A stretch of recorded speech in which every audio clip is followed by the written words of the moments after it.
Sejam todos bem-vindos ao canal da PIPC Online. Hoje é quinta-feira, 7 de maio de 2020. Nós vamos dar continuidade ao estudo de apresentação do livro Contra a Idolatria do Estado, capítulo de número 2, quando então o autor vai escrever a carta aos Romanos e apresentar o poder do Evangelho e os limites das autoridades estabelecidas. Esta é a parte 3 do nosso estudo. Nesta noite, nós vamos ver sobre a mensagem do Messias, que está registrado no capítulo de número 1 de Romanos, verso de número 1 ao verso de número 7. Romanos 1, de 1 a 7. Nos diz assim o texto sagrado. Paulo, servo de Jesus Cristo, chamado para ser apóstolo, separado para o Evangelho de Deus, o qual foi por Deus outrora prometido por intermédio dos seus profetas nas Sagradas Escrituras, com respeito a seu filho, o qual, segundo a carne, veio da descendência de Davi e foi designado Filho de Deus com poder, segundo o Espírito de santidade, pela ressurreição dos mortos, a saber, Jesus Cristo nosso Senhor, por intermédio de quem viemos a receber graça e apostolado por amor do seu nome, para a obediência por fé entre todos os gentios, de cujo número sois também vós, chamados para serdes de Jesus Cristo, a todos os amados de Deus, que estais em Roma, chamados para serdes santos, graça a vós outros e paz, da parte de Deus, nosso Pai, e do Senhor Jesus Cristo. Meus amados, como nós dissemos em nosso último encontro, Paulo, ele tem uma mensagem intramuros, voltada para a igreja, e extramuros está agora também se mostrando como um crítico dos poderes que estão em oposição à verdade de Deus, poderes este do Império Romano. Então, nesta noite, eu quero, através deste olhar histórico, como o aparecimento do Messias, que é Jesus, vai confrontar diretamente os poderes imperiais. Bom, considerando a impossibilidade de tratar todos os versículos desta epístola aos Romanos, o autor entende que estes primeiros 7 versículos, eles já nos dão um esboço da grande coragem de enfrentamento àquela força operante naqueles dias. Então, embora considere que há uma esfera cristã religiosa que opera de um lado e na outra as autoridades constituídas, elas não estão impossibilitadas de ser intercambiadas, ou seja, há uma necessidade de também haver uma postura cristã no meio da política, como a própria Bíblia nos ensina. É impossível ser apolítico. Meus amados, contrariando o senso comum de entendimento desses versículos, que seguem do verso 8 ao verso 15, direto para o verso 16 e 17, que fala sobre o poder de Deus, dizendo assim: pois não me envergonho do Evangelho, porque é o poder de Deus para a salvação de todo aquele que crê, primeiro do judeu e também do grego, visto que a justiça de Deus se revela no Evangelho, de fé em fé, como está escrito, o justo viverá por fé. O autor entende que esses 7 primeiros versículos, eles são apontados para nós como uma diretriz do qual o apóstolo Paulo agora desenvolverá a mensagem de Jesus. Então, alguns pontos interessantes que eu quero destacar aqui, você perceber que, ao mesmo tempo que ela é uma mensagem para a igreja, ela também serve de embate contra a postura opressora do Império Romano e numa tentativa de atrair o culto para si mesmo, desviando do reconhecimento de que são autoridades constituídas por Deus para o bem da sociedade, ou seja, elas estão a serviço de Deus, Então o autor vai nos dizer assim, a primeira coisa que Paulo nos faz é dizer que Jesus Cristo, ele é o Filho de Deus que veio em carne. Então ele está dizendo bem assim, o Império Romano não é messiânico por essência. Ele não tem a capacidade de fazer o que só o Evangelho pode fazer. Convergir todas as pessoas, todas as etnias, todas as raças, tribos, línguas e nações destinadas para a salvação, de forma que possam então ter o mesmo alinhamento.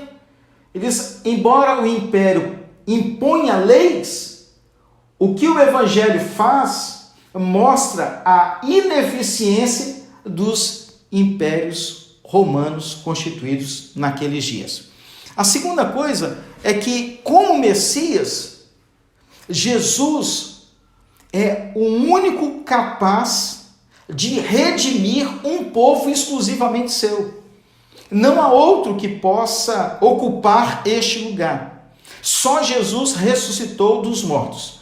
Ao falar sobre isso, ele está agora mostrando o seguinte: o império tem um poder, mas o reino de Cristo e a pessoa de Jesus tem um poder que excede esse poder.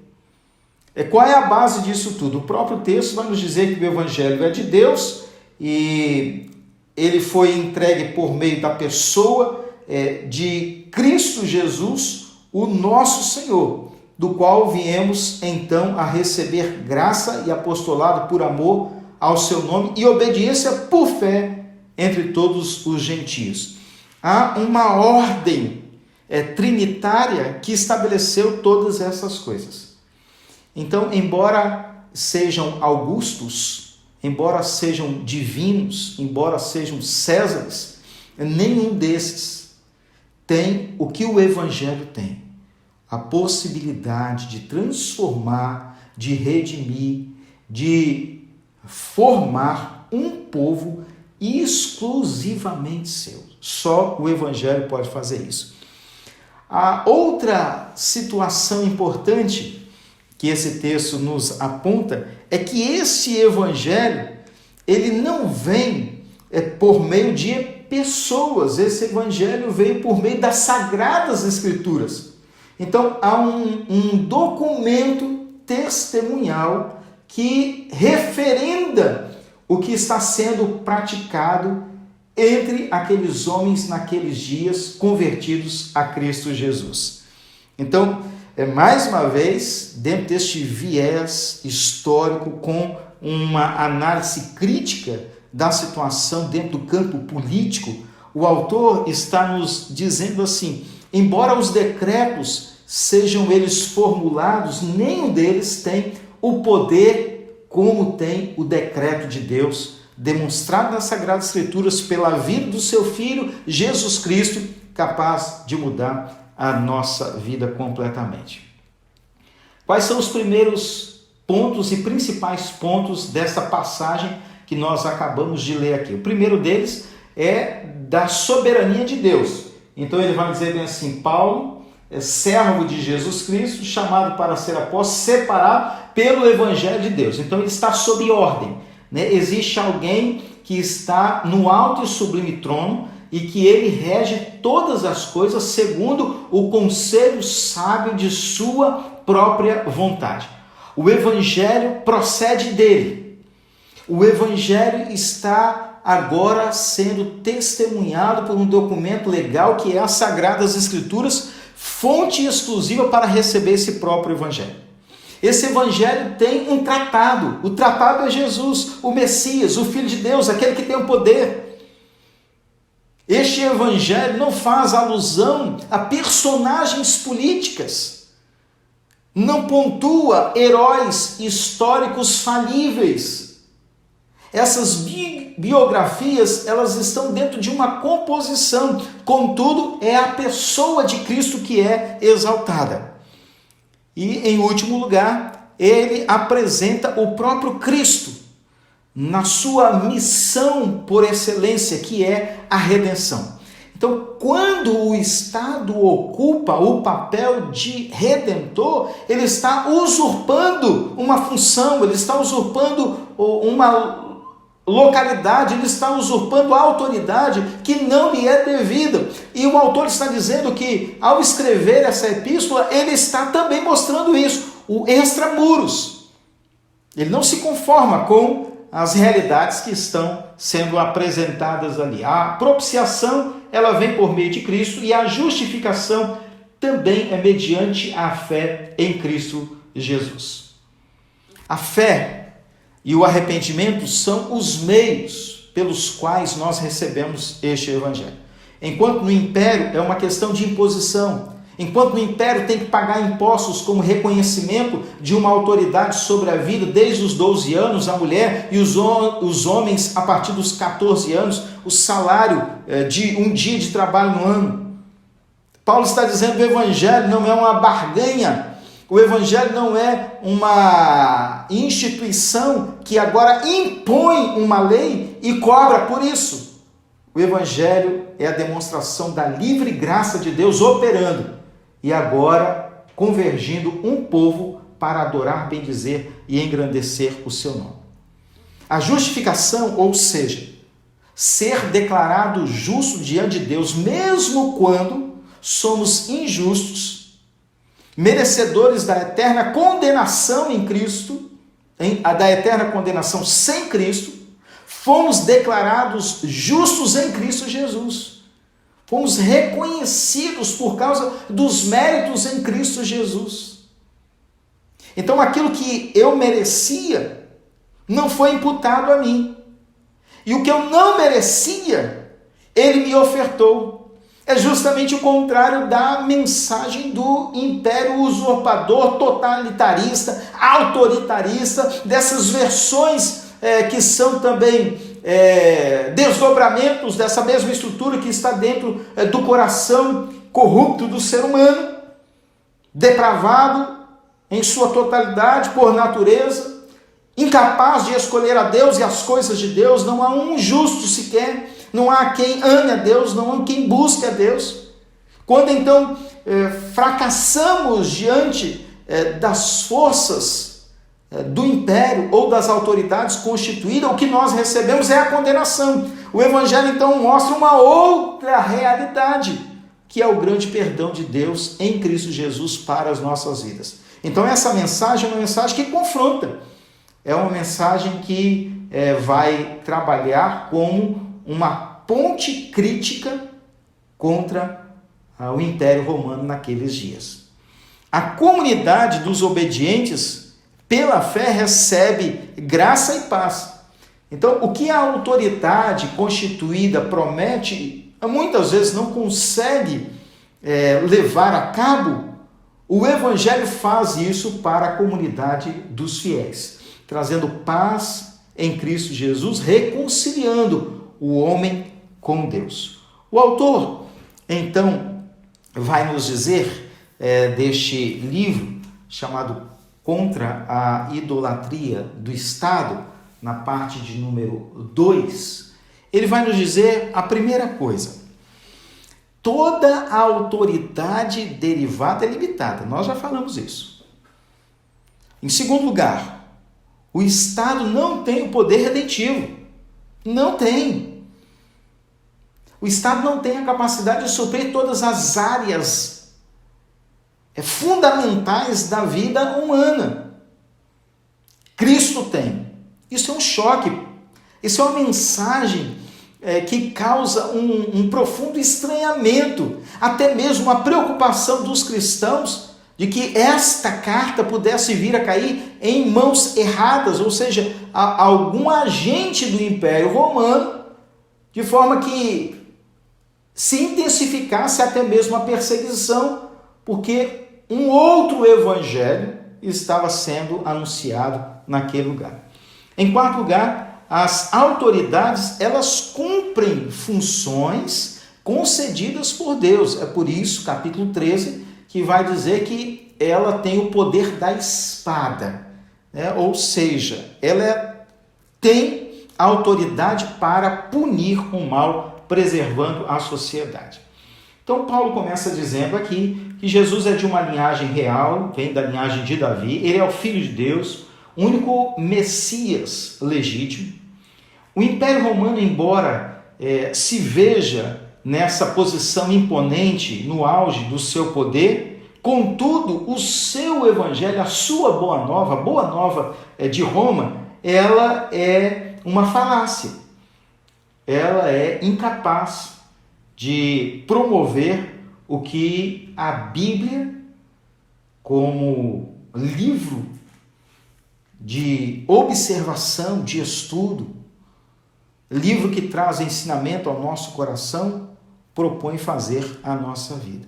Então nós precisamos não apenas ler a Bíblia, irmãos, nós precisamos meditar, nós precisamos estudar, nós precisamos dar um salto além da caixinha, nós precisamos ter uma visão macro dessas realidades históricas que nos ajudam a perceber que cada um de nós, crentes em Cristo Jesus, temos sim uma função muito especial a ser cumprida no meio de uma sociedade. Nós não podemos nos acuar quando essas coisas confrontam as diretrizes, os princípios e os decretos estabelecidos por Deus em sua palavra.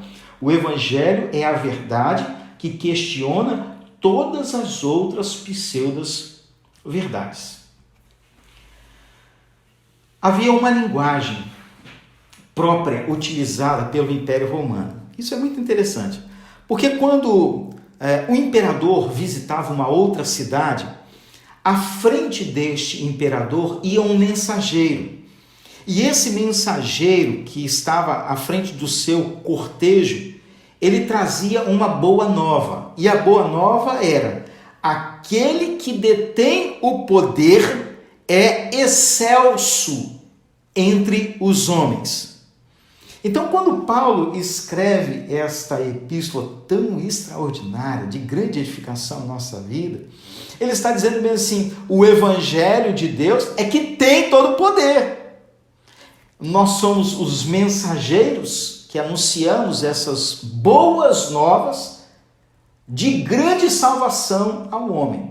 Então, Paulo, dentro da ótica deste autor, que nos apresenta um testemunho histórico e político da situação, ele agora faz uma análise, dizendo assim: olha, o evangelho anunciado por Roma, ele é ineficaz.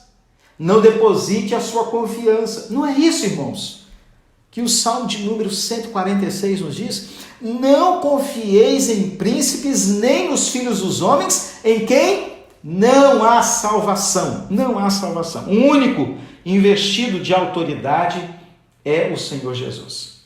Quando esse cortejo acontecia de visitação, havia ali o que era chamado a parousia do imperador. A população saía ao encontro do imperador e se conduzia em sua direção, se apropriando dessa estrutura política para reverenciá-lo. Então Paulo está nos convidando, dentro de uma linguagem política, de um conhecimento das estruturas daquele tempo, dizendo assim: nós precisamos aplicar o que temos visto lá de fora à pessoa de Jesus, o único que tem a verdadeira supremacia. Portanto, concluindo aqui, queria destacar alguns pontos.